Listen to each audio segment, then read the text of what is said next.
Hello again, Aria. More stories. This is the story of Milo, and it's supposed to be a moving story. We'll find out why. I haven't read this story yet, so I want to find out why too. Book, open up. Milo looks like he's a dog. And for some reason, there's a duck sitting on top of his dog kennel. Let's find out why. Milo led an ordinary life. He lived in a solid kennel in an okay part of town and had few complaints. Sounds like he was pretty happy. Friends often visited Milo like Cluffy and Snowbow. They got up to all kinds of mischief. Come on, quick, chuck the stick, we'll find it.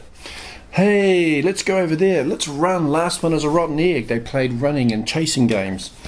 In the good old summertime, it looks like they'd sing around and sit songs and have just a great time. Yee! Whoa. And when they couldn't get together, they used ways of keeping in touch. It looks like they'd yell out, "Give me my regards to Broadway. Remember me to Herald Square. Tell all the gang at 42nd Street that I will soon be there." Can you see that? That's the city where they live, and they're yelling at each other. Every other day, Milo worked as a messenger, kind of like a mailman, sending mail around. He knew some very good shortcuts. Sometimes his job even took him across the town. That's him sitting on a train, got his little message, and he's going to send it somewhere. Now one night Milo had a dream. He dreamed he was in a little boat being tossed about on a savage stormy sea. Oh, oh, oh. He didn't sleep well at all. Oh, look, he woke up and he's a bit grumpy. Do you ever wake up grumpy? I sometimes wake up grumpy. The next morning, Milo felt cranky and unsettled. Not even his cup of tea soothed him. Snombo dropped by. Milo liked Snombo. He'd known him since they were pups, but Snombo had been writing some really lofty poetry and was going on and on and on about his poetry. Do you write poetry at kindy? Milo tried not to become irritated with the poetry that just went on and on and on.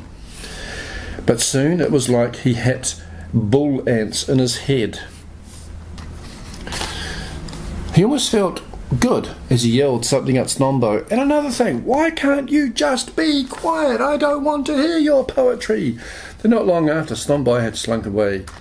Milo felt really bad. He didn't want to upset Snombo, but the poetry was getting pretty annoying. Milo's day would get more out of kilter. A light breeze, no more than a zephyr, picked up.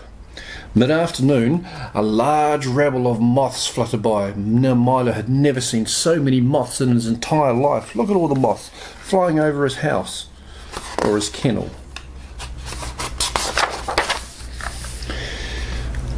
A paper bag sailed over his kennel, followed by a blue balloon.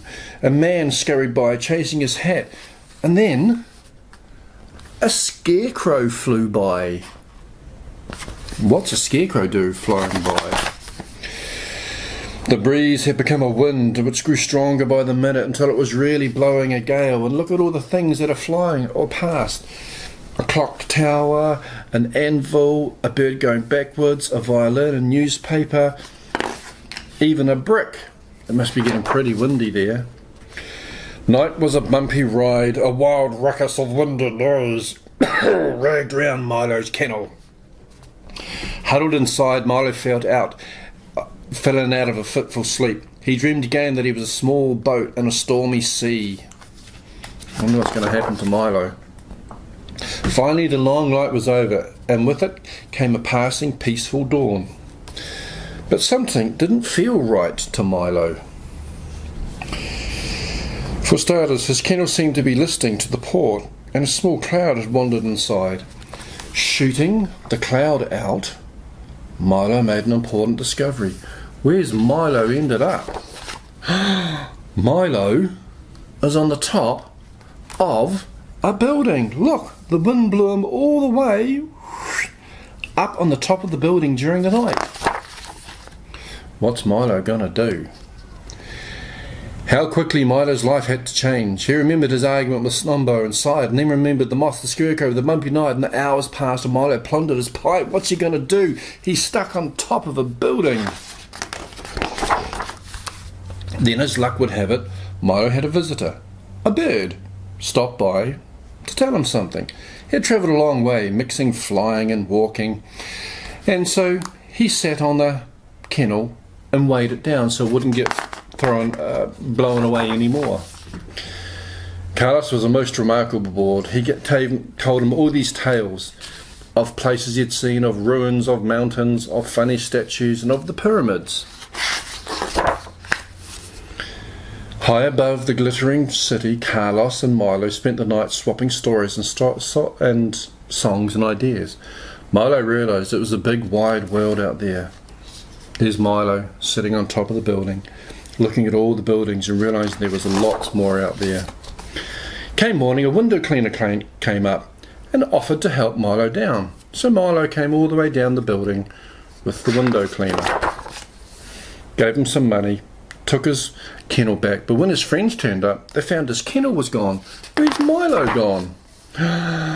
Anyone for quoits? When his kennel came around the corner, he told them all about the big wind and being blown away and where he went and how he was scared and sitting on the side of a big building. So they had a welcome party home. They had a welcome home party and sat around and started talking. But look at Milo. Milo wasn't as happy as before because Milo wanted to go and see the world. So that night, Milo got into a boat and decided he was going to go and see what was out there beyond his kennel. Maybe he didn't go because he's still sitting there. As it is, it turns out he ended up reading poems. Well, that's a bit of a strange story. But that's the story of Milo. A very moving story.